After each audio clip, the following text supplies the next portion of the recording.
बहुत से सेल्समैन अपने कस्टमर को बेवकूफ या पागल समझते हैं, क्योंकि दिन भर वो ऐसे लोगों से मिलते रहते हैं जो उनका टाइम खराब करने के लिए आते हैं। और कुछ कस्टमर तो बस इसलिए शोरूम या दुकान पर आ जाते हैं क्योंकि उनके पास करने के लिए कुछ और काम नहीं होता और वो बिना कुछ लिए वहां से चले जाते हैं। ऐसे में आपको इस बात को कभी भी नहीं भूलना चाहिए कि आप सिर्फ एक जरूरतमंद इंसान को सामान बेच सकते हैं, हर किसी को नहीं। एक बात हमेशा याद रखें, आप चाहे किसी के लिए भी काम करते हो, चाहे आप कुछ भी बेचते हो, ये आपका बिजनेस है और आप इसे जितना बेहतर बनाते हैं और टाइम देते हैं, आपके उतने ही ज्यादा कस्टमर्स बनेंगे। ऑथर कहते हैं कि लॉजिक के कंपैरिजन में फीलिंग के जरिए ज्यादा चीजें खरीदी जाती हैं।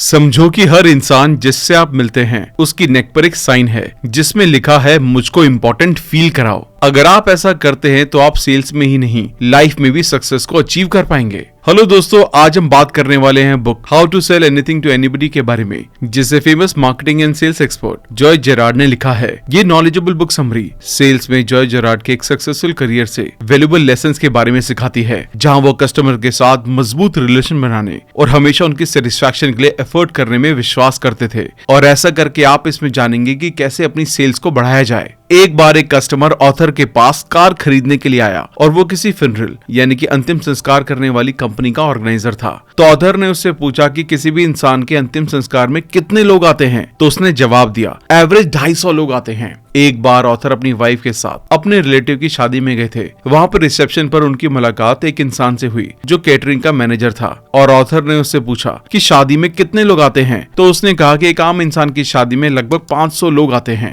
मतलब हर शादी में लड़कों वालों की तरफ से लगभग 250 लोग और लड़की वालों की तरफ से भी इतने ही लोग आते हैं। अब आप समझ गए होंगे कि ऑथर क्या बताना चाहते हैं। एक आम इंसान अपनी लाइफ में लगभग 250 लोगों को जानता है, यानी कि इतने लोगों को वो इन्फ्लुएंस करता है, इन लोगों को वो इतनी इंपॉर्टेंस देता है कि शादी से लेकर अंतिम संस्कार में इनवाइट करता है। और अगर कोई फेमस पर्सनालिटी है तो ये नंबर इससे भी कई गुना ज्यादा हो सकता है। अब एज अ सेल्समैन आपको ये रूल जानना जरूरी है, क्योंकि जब भी कोई कस्टमर आपके पास आता है और आपका मूड खराब करता है, इस वजह से आप उससे खराब बिहेव करते हैं और वो दुखी हो जाता है। हो सकता है आप सोचते हो कि एक कस्टमर अगर दुखी भी हो गया या नाराज भी हो गया तो इससे क्या फर्क पड़ता है।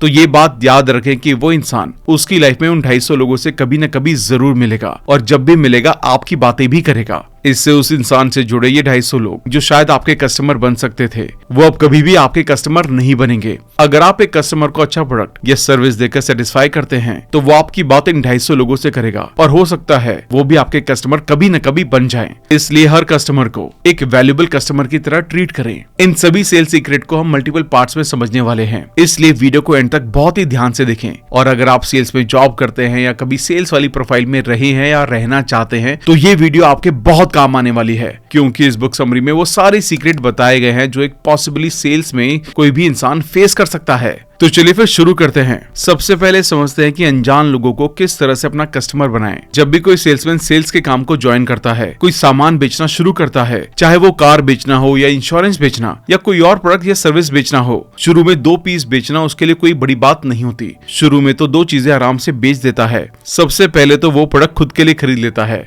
और 2-3 प्रोडक्ट अपने रिलेटिव या दोस्तों को बेच देता है। असल में सही सेल्समैन की पहचान तब होती है जब वो 3 प्रोडक्ट से ज्यादा बेच देता है। 3 प्रोडक्ट बेचने के बाद वो प्रोडक्ट बेच पा रहा है या नहीं, इसके ऊपर ही सही सेल्समैन की पहचान होती है। जो लोग आपको हेल्प करने के लिए आपसे सामान खरीदते हैं, जब वो लोग खत्म हो जाते हैं, उनकी लिस्ट खत्म हो जाती है, तो उसके बाद आप क्या करते हैं? फिर आपको अनजान लोगों के पास जाना होता है। इस टाइम एक अनजान इंसान को आप अपना कस्टमर कैसे बनाते हैं, ये एक बहुत इंपॉर्टेंट सवाल है और इसी सवाल के जवाब की तरफ हम आगे बढ़ेंगे। दोस्तों, अगर आपको लगता है कि आपके जान पहचान के लोग खत्म हो गए हैं तो सबसे पहली चीज तो उन प्रोस्पेक्ट की लिस्ट बनाएं जिन्हें प्रोडक्ट बेच सकते हैं। इसमें वो लोग हो सकते हैं जिनसे आप मिलते रहते हैं, जैसे वो लोग जिन्हें आप बिल की पेमेंट करते हैं, जैसे ग्रोसरी वाला, जिस इंसान से आप पेट्रोल भरवाते हैं, या फिर वो इंसान जिससे आप कपड़े खरीदते हैं। यानी कि ऐसे लोगों की एक लिस्ट बनाएं जो आपको कुछ न कुछ बेचते हैं, तो इनसे कांटेक्ट करके अपना सामान ऑफर कर सकते हैं। इसके बाद अगला सवाल है फोन पर कैसे बेचें। बहुत बार कोई सेल्समैन कोई कंपनी ज्वाइन करता है तो उनको ऐसे प्रोस्पेक्ट की लिस्ट थमा दी जाती है जिसमें से लगभग किसी भी इंसान को आप जानते तक नहीं हैं।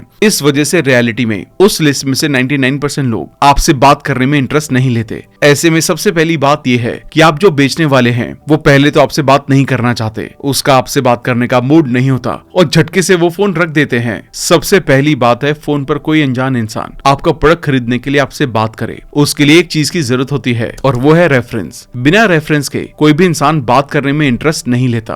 ऑथर उनका खुद का तरीका बताते हैं कि किस तरह से अनजान लोगों को भी वो बहुत अच्छे से फोन पर अपना प्रोडक्ट बेचते हैं। ऑथर को जब कोई लिस्ट मिलती तो उस इंसान के घर पर वो फोन करते और उनकी मिसेस फोन उठाती तो कहते हैं, मैं जॉय कार सेल्समैन एक कंपनी से बात कर रहा हूँ। आपने जो कार ऑर्डर की थी वो बिल्कुल तैयार है, आप इसे लेने के लिए कब आ रहे हैं? तो वो लेडी ये बात सुनकर हैरानी से कहती है कि हमने तो कोई कार ऑर्डर ही नहीं की थी। इस पर जॉय किसी भी इंसान का नाम लेते हैं और कहते हैं, क्या ये उनका घर है? तो लेडी कहती है, नहीं, मेरे हस्बैंड का नाम तो कुछ और है। जैसे मान लो उसने कहा मेरे हस्बैंड का नाम स्टीवन है। वो कहते हैं, अच्छा सॉरी, हमने गलती से आपको फोन कर दिया। लेकिन ऑथर उसको फोन रखने से पहले ही कुछ इस तरह की बातें पूछते हैं, क्या आप कोई नई कार खरीदने के बारे में सोच रहे हैं? क्या आप कार खरीदना चाहते हैं? फिर वो लेडी कहती है, नहीं, हमें कोई कार खरीदने की जरूरत नहीं है, लेकिन मेरे हस्बैंड इसके बारे में देखते रहते हैं, आप उनसे बात कर सकते हैं। अगर खरीदने का कोई प्लान होगा तो वो आपको बता सकते हैं। अब जॉय को वो चीज मिलनी शुरू हो गई जिनकी उन्हें जरूरत थी, यानी कि रेफरेंस। ऑथर उस लेडी से उसके हस्बैंड का नाम और डिटेल पूछ लेते हैं, उनको फोन कब करना चाहिए ये भी पूछ लेते हैं, और उसके बाद उनके हस्बैंड को फोन लगाते हैं और कहते हैं कि आपकी वाइफ से मेरी बात हुई है, मैं कार सेल्समैन बात कर रहा हूँ, क्या आप कोई नई कार खरीदने के बारे में सोच रहे हैं? अब क्योंकि उस इंसान से बात की शुरुआत में रेफरेंस में उनकी वाइफ का नाम लिया गया था, इसलिए वो ऑथर से बात करता है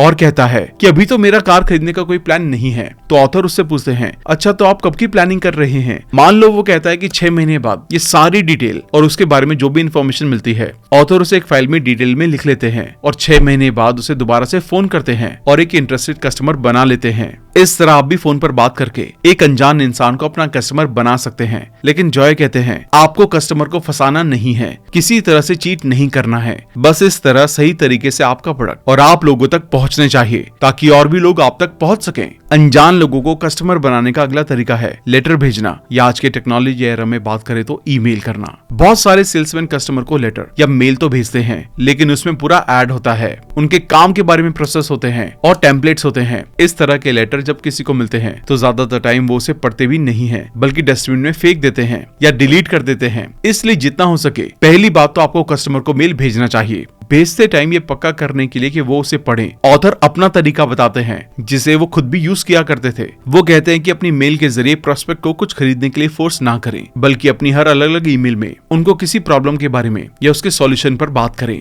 टाइम टाइम पर फेस्टिवल्स और उनकी लाइफ के स्पेशल डेज जैसे बर्थडे पर सेलिब्रेशन मैसेज भेज दें। ऑथर इस तरह से हर कस्टमर को साल में 12 बार ईमेल करते हैं। हर महीने के किसी एक स्पेशल दिन पर मेल कर देते हैं। इसमें कोई एडवर्टाइजमेंट नहीं करते, बस उस दिन को विश करने वाली बातें उसमें लिख देते हैं। इस टेक्निक से महीने में एक बार, मतलब एक साल में 12 बार उस कस्टमर के पास जॉय का मेल जाता है और हर महीने में हर एक बार जॉय का जिक्र वहाँ पर होता होगा। इस तरह से उन लोगों को पूरी तरह से पता चल जाता कि जॉय जेरार्ड कौन है और वो क्या काम करते हैं। अगला तरीका है विजिटिंग कार्ड का। ये नए लोगों तक पहुंचने के लिए और उनको अपना कस्टमर बनाने के लिए जो जॉय कहते हैं, आपको अपना विजिटिंग कार्ड हमेशा अपने पास रखना है और जो भी आपसे मिलने आता है उसके हाथ में अपना कार्ड थमा दे। ऐसे तरीके ढूंढे जिनसे ज्यादा से ज्यादा लोगों तक आपका विजिटिंग कार्ड पहुंचे, ताकि लोगों को ये बात समझ में आ जाए कि आप कौन हैं और क्या बेचते हैं। ऑथर अपना एक्सपीरियंस बताते हैं। वो जब भी कोई फुटबॉल मैच देखने के लिए जाते और जब कोई गोल होता तो लोग खुशी से उठते और तालियां बजाते हुए झूमते हैं। उसी वक्त ऑथर एक मुट्ठी भर के अपने विजिटिंग कार्ड को उस भीड़ में उछाल देते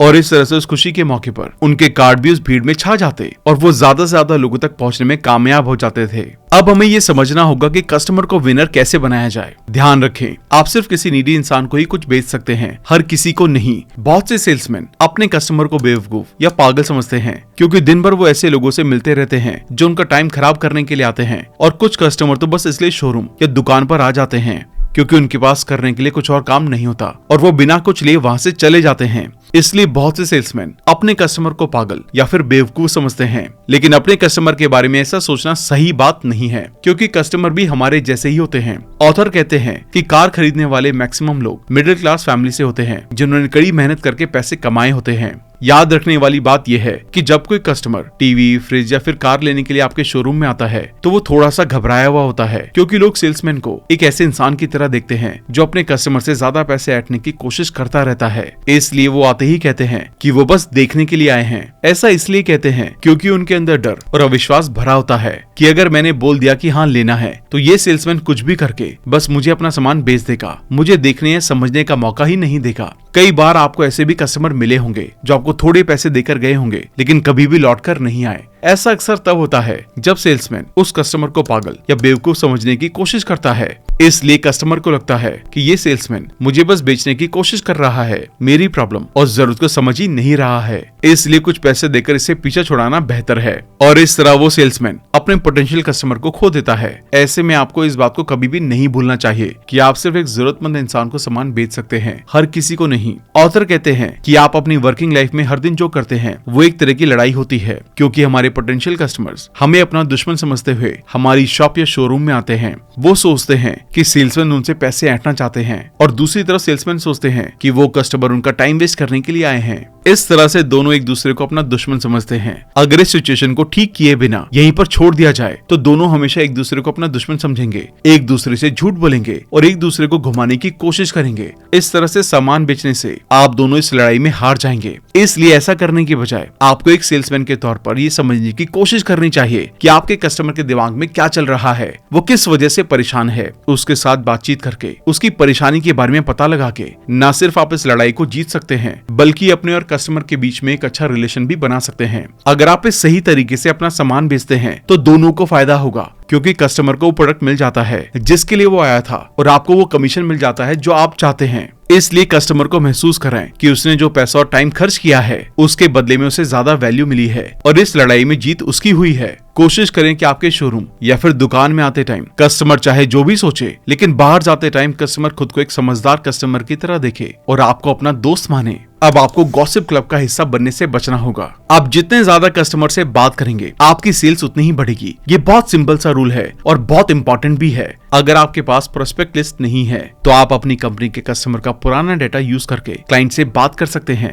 या फिर आप टेलीफोन डायरेक्टरी का यूज करके उन लोगों से बात कर सकते हैं, जैसा कि ऑथर ने किया था। जब उन्होंने पहली बार कार बेचना शुरू किया तो कस्टमर के आने का इंतजार करने की बजाय खुद कस्टमर को अपने पास बुलाने के तरीके ढूंढे, जिससे कस्टमर उनके नाम से उन्हें ढूंढते हुए आते थे। इसकी शुरुआत उन्होंने टेलीफोन डायरेक्टरी में रजिस्टर्ड नंबर से की, क्योंकि उनके पास कोई प्रोस्पेक्ट लिस्ट नहीं थी और न ही कस्टमर का कोई डेटा अवेलेबल था। तो उन्होंने टेलीफोन डायरेक्टरी को ही अपनी प्रोस्पेक्ट लिस्ट बना लिया और वहीं से शुरुआत की। ज्यादा कस्टमर को अट्रैक्ट करने के लिए किसी गॉसिप क्लब का हिस्सा ना बने। गॉसिप क्लब यानी कि कंपनी या टीम के वो लोग जो अपने काम को पूरा करने पर ध्यान देने की बजाय फिजूल की बातों में लगे रहते हैं, उनके क्लब का हिस्सा ना बने। हर एक कंपनी में कुछ लोगों का एक ग्रुप होता है जहाँ पर सभी सेल्समैन मिलकर बातचीत करने में अपना कीमती टाइम खराब करते हैं, लेकिन आपको ऐसा नहीं करना है क्योंकि आपको ज्यादा सेल्स करनी है। एक बात हमेशा याद रखें, आप चाहे किसी के लिए भी काम करते हो, चाहे आप कुछ भी बेचते हो, ये आपका बिजनेस है और आप इसे जितना बेहतर बनाते हैं और टाइम देते हैं आपके उतने ही ज्यादा कस्टमर्स बनेंगे। लेकिन जितना ज्यादा टाइम आप गॉसिप करने में गुजारते हैं उतने टाइम की कीमत आपको पैसों में चुकानी पड़ती है। सच्चाई ये है कि आप दोस्तों के साथ टाइम गुजार कर या फिर हंसी मजाक करके पैसे नहीं बना सकते। इसलिए आज ही गॉसिप क्लब से धीरे धीरे बाहर निकलने का डिसीजन ले और नए कस्टमर को ढूंढने के लिए कॉलिंग करना, डायरेक्ट मेल भेजना अभी से शुरू कर दे। कोई भी तरीका तब काम करता है जब उसे बार बार किया जाए। हो सकता है कि ऐसा करने से आपको शुरुआत में कोई रिजल्ट नहीं मिले, लेकिन ऐसा करने से क्लाइंट मिलने की पॉसिबिलिटी पहले से कहीं ज्यादा बढ़ जाएगी। अब आपको ये समझना होगा कि खुशबू को कैसे बेचना है। मुझे आज तक वो फीलिंग याद है जब मैंने पहली बार मर्सिडीज चलाई थी। जब पहली बार मैंने मर्सिडीज कार चलाई तो वो मेरी कार नहीं थी, बल्कि मैं तो अपने दोस्त के साथ उसकी कार देखने के लिए शोरूम गया था। तो बस ऐसे ही मुझे मर्सिडीज कार बहुत पसंद थी। हालांकि उस टाइम मेरे पास इसे लेने का बजट नहीं था, लेकिन मेरे मन में था यार एक दिन मुझे कार लेनी है। तो मैंने उस कार की टेस्ट ड्राइव करके उसे पहली बार चलाया। उस दिन के बाद से कार चलाते हुए वो फीलिंग मैं भूल नहीं पाया। और कुछ महीने पहले जैसे ही बजट बना, उन्हीं फीलिंग्स ने मुझे मर्सिडीज कार लेने के लिए इंस्पायर किया और हम वही कार ले आए। इस ट्रिक को आप सेल्स करते टाइम बहुत अच्छी तरह से यूज कर सकते हैं। जब आप कार के अलावा कोई दूसरी चीज बेच रहे हो तो हो सकता है कि ये बिल्कुल वैसा ना हो। जैसे आप एक आदमी को लाइफ इंश्योरेंस बेचते हैं तो इसमें ऐसा कुछ भी नहीं है जिससे आप उसे स्मेल करने या गाड़ी चलाने की तरह कुछ दे सकें, लेकिन उसे एक कंडीशन बताकर जिसमें उसके जाने के बाद उसकी फैमिली को इंश्योरेंस क्लेम का सपोर्ट मिलेगा। आप उसे इसके फायदे को एक्सपीरियंस करने का मौका दे सकते हैं। अच्छा, एक बात बताइए, क्या कोई सेल्समैन किसी आदमी को पहले चेक करवाए बिना कोड बेच सकता है? इसलिए आप जो भी सामान बेचें ये पक्का करें कि आपने उसे कार में बिठाया है, यानी कि उस प्रोडक्ट को यूज करने का एक्सपीरियंस दिया है। ऑथर कहते हैं वो हमेशा से ऐसा करते हैं। ये तरीका कस्टमर में सामान को अपने पास रखने की चाहत पैदा करता है, और अगर आप वो सेम सेल्स ना भी कर पाए तो आपके पास कस्टमर को कुछ दिन बाद वापस पाने का एक मौका होगा, क्योंकि जब उसे फिर से अपनी उस टेस्ट की फीलिंग का एक्सपीरियंस होगा तो वो खरीदने आएगा और आपकी सेल्स हो जाएगी। जॉय जेरार्ड जब कार सेल्समैन का काम करते थे तब किसी आदमी को नई कार में बिठाते तो उससे कुछ नहीं कहते, बस उसे इसे चलाने देते। आपको सेल्स स्पेशलिस्ट से सुनेंगे कि ये टाइम कस्टमर को अपने प्रोडक्ट की सभी क्वालिटीज को बताकर बेचने का है, लेकिन जॉय इस पर विश्वास नहीं करते। उन्होंने पाया कि वो जितनी कम बात करते हैं कस्टमर उतना ही ज्यादा कार को स्मेल और महसूस करता है और उसके बारे में खुद से बात करना शुरू कर देता है। और ऑथर या हर सेल्समैन चाहता है कि कस्टमर उसके प्रोडक्ट को स्मेल करे, फील करे और उसके बारे में बात करे, क्योंकि सेल्समैन जानना चाहता है कि कस्टमर को क्या पसंद है और उसकी लाइफ की प्रॉब्लम क्या है। ऑथर चाहते हैं कि वो उन्हें ये बताकर कि वो कहाँ काम करता है और अपनी फैमिली के साथ कहाँ रहता है, उससे एक बॉन्ड बनाने और बात को आगे बढ़ाने में उनकी हेल्प करे। कई बार जब आपके कस्टमर टेस्ट ड्राइव के दौरान सीट पर बैठे होते हैं तो कस्टमर आपको वो सब कुछ बताएगा जो आपको उसे बेचने के लिए चाहिए, और ये बहुत जरूरी है, इसलिए उसे फ्री होकर गाड़ी चलाने दें। जब आप किसी शोरूम में जाते हैं तो वहाँ हर तरह के मोबाइल, टीवी या कई सामान टेस्ट करने के लिए लगे रहते हैं, जिन्हें आप जब चाहे टेस्ट करके देख सकते हैं। एक दो बार जाते हैं, उसे टेस्ट करते हैं, फिर आखिर में उस सामान को खरीद ही लेते हैं। इसलिए इससे कोई फर्क नहीं पड़ता कि आप क्या बेचते हैं, उन तरीकों की तलाश करें जिनसे आप अपने प्रोडक्ट को प्रेजेंट कर सके। यहाँ जरूरी बात ये पक्का करना है कि आपका पोटेंशियल कस्टमर, यानी कि वो लोग जो आपके कस्टमर बन सकते हैं, वो इस प्रेजेंटेशन में हिस्सा ले सके। अगर आप उनकी सेंस को अट्रैक्ट कर सकते हैं तो आप उनकी फीलिंग को भी अट्रैक्ट कर रही हैं। ऑथर कहते हैं कि लॉजिक के कंपैरिजन में फीलिंग के जरिए ज्यादा चीजें खरीदी जाती हैं। इसलिए एक बार जब पोटेंशियल कस्टमर गाड़ी चला रहा हो तो शायद वो आपसे पूछेगा कि उसे कहाँ जाना चाहिए। इस टाइम ऑथर हमेशा कहते हैं जहाँ आपका मन करे वहाँ चल लेते हैं। अगर कस्टमर पड़ोस में रहता है तो उसे घर के पास गाड़ी चलाने का सजेशन देते हैं। घर के पास से जाने पर वो इसे अपनी वाइफ और बच्चों को दिखाता। हो सकता है कोई पड़ोसी बरामदे में हो, और एज अ सेल्समैन ऑथर भी यही चाहते हैं कि हर कोई उस कस्टमर को नई कार चलाते हुए देखे और उसे ऐसा महसूस हो कि उसने वो कार खरीदी है और वो उसका शो ऑफ कर रहा है। इससे उसके लिए तुरंत कार खरीदने का डिसीजन लेना आसान हो जाएगा, क्योंकि एज ए ह्यूमन बीइंग हम जिस चीज का दिखावा कर देते हैं हम चाहते हैं कि वो चीज हमारे पास हो। अगर टेस्ट ड्राइव में कस्टमर कार को बहुत दूर ले जाना चाहे तो वो उसे ये कहकर मना नहीं करते कि मेरे पास टाइम नहीं है, बल्कि वो जितनी चाहे उतनी कार चलाने का मौका देते हैं। क्योंकि अगर वो सोचता है कि उसने कुछ बहुत ज्यादा ही चला लिया है तो इससे उसके अंदर ऑथर के लिए एक थैंकफुल की फीलिंग आ जाएगी और अब वो उनकी बात को मानना चाहेगा, यानी कि कार खरीदने के लिए जल्दी मना नहीं कर पाएगा। और एक सेल्समैन होने के नाते आप भी यही चाहते हैं कि आपका सामान बिके। अब आपको ये समझना है कि ईमानदारी का समझदारी से कैसे इस्तेमाल करें। ऑथर कहते हैं कि जब मैं कहता हूं कि honesty is the best policy, तो उनका मतलब बिल्कुल यही है कि ये एक अच्छी पॉलिसी है जिसका एक सेल्समैन होने के नाते आपको हमेशा ध्यान रखना चाहिए। क्योंकि ध्यान रखें, ये एक पॉलिसी है, कोई लॉ या रूल नहीं है। ये ऐसी चीज है जिसे आप अपने काम के हिसाब से तब मॉडिफाई कर सकते हैं। बेशक सच बताना आमतौर पर अच्छा होता है, खासकर अगर ये किसी ऐसी चीज के बारे में कस्टमर को समझा रही हो जिसे कस्टमर बाद में चेक कर सकता है। जैसे अगर आप एक कार बेच रहे हैं तो ऑनेस्ट पॉलिसी यही है कि अगर कार में 8 सिलेंडर हैं तो उतने ही बताएं, अगर 6 हैं तो 6 बताएं। क्योंकि अगर आपने झूठ कहा और उसने गाड़ी के डिस्ट्रीब्यूटर कैप से निकलने वाले तारों को गिना तो आप तुरंत पकड़े जाएंगे और अब वो आपके इस झूठ को अपने नजदीकी 250 से ज्यादा लोगों के सामने बताएगा। इसके अलावा कई बार ऐसा भी होता है जब आपको आधा सच ही बताना होता है और यूं कहें कि इतने की ही जरूरत होती है। जैसे ऑथर अपने बारे में बताते हैं, जब वो कार सेल्समैन का काम करते थे, मान लीजिए कि एक पॉसिबल प्रोस्पेक्ट मुझे फोन करता है और मुझसे पूछता है कि क्या मेरे पास एक मॉडल या इस तरह की कार मौजूद है। क्या आप जानते हैं कि ऑथर उसे क्या बताते थे? आपने बिल्कुल सही सोचा, हाँ मिल जाएगी, मेरे पास इससे रिलेटेड और भी मॉडल्स हैं जिन्हें आप आज ही ले सकते हैं। अब हो सकता है वो शायद सच कह रही हो या नहीं, क्योंकि जब उन्हें इस तरह की कॉल आती है तो वो पहले इन्वेंट्री फाइल नहीं देखते। वो चाहते हैं कि वो आदमी शोरूम के अंदर आए। पॉसिबिलिटी होती है कि उनके पास कार मिल जाए, क्योंकि शोरूम में कई सारी कार्स होती हैं, या अगर उनके पास वो मॉडल नहीं है तो वो इसे बहुत ही जल्दी दूसरे नजदीकी शोरूम से अरेंज कर सकते हैं, क्योंकि शोरूम वालों के पास अपने अपने एरिया में दूसरे डीलर्स के साथ एक सिस्टम बटा होता है जहां वो उनके साथ कारों का इस तरह से लेन देन कर सकते हैं ताकि वो सभी एक साथ मिलकर एक पूल में काम कर सकें। इस तरह की सिचुएशन में आपको इतना ही सच कहने की जरूरत होती है ताकि बस कस्टमर आ जाए। थैंक यू दोस्तों, तो ये थी how to sell anything to anybody book की समरी। आइए इसके इंपॉर्टेंट लेसन्स को वापस से रिवाइज कर लेते हैं ताकि आपको उनको इम्प्लीमेंट करना आसान हो जाए। हर कस्टमर कम से कम 250 लोगों को इन्फ्लुएंस करता है, इसलिए हर कस्टमर को इस तरह से ट्रीट करे ताकि वो आपके बारे में उन 250 लोगों से पॉजिटिव बात करे। अनजान लोगों को कस्टमर बनाने के लिए उनको कॉल करे, मेल भेजे या ऑफलाइन अपने बिजनेस कार्ड लोगों को दे ताकि वो आपके बारे में जान सके कि आप क्या काम करते हैं और जरूरत पड़ने पर आपसे खरीदने आ सके। अपने कस्टमर की जरूरत को पूरा करने और उसकी प्रॉब्लम को सॉल्व करने पर ध्यान दें और इस बात का ध्यान रखते हुए प्रोडक्ट को सेल करें। इससे कस्टमर को एक विनर की तरह महसूस होता है। गॉसिप क्लब का हिस्सा बनने से बचें और ज्यादा से ज्यादा पोटेंशियल लोगों तक पहुंचने पर ध्यान दें। कस्टमर को टेस्ट करने का मौका देकर अपने प्रोडक्ट की खुशबू भेजें, इससे सेल्स होने के चांसेस बढ़ जाएंगे। थैंक यू दोस्तों। अगर आप बुक समरी के इस पार्ट तक पहुंच चुके हैं तो इसका मतलब ये है कि आप भी हमारी तरह किताबों से बहुत प्यार करते हैं। अगर आप ये चाहते हैं कि हम सेल्स पर और भी किताबों की समरी बनाएं तो आप उस किताब का नाम हमें कमेंट बॉक्स में लिख कर जरूर बताएं ताकि हम जल्द से जल्द उस बुक समरी को बनाकर आपको दे सकें। और अगर आप किसी ऐसे इंसान को जानते हैं जो सेल्स में काम करता है या आपकी कोई सेल्स की टीम है तो पूरी टीम के साथ ये वीडियो शेयर करना ना भूलें। जल्दी मिलते हैं और भी बेहतरीन वीडियो के साथ। Thank you so much.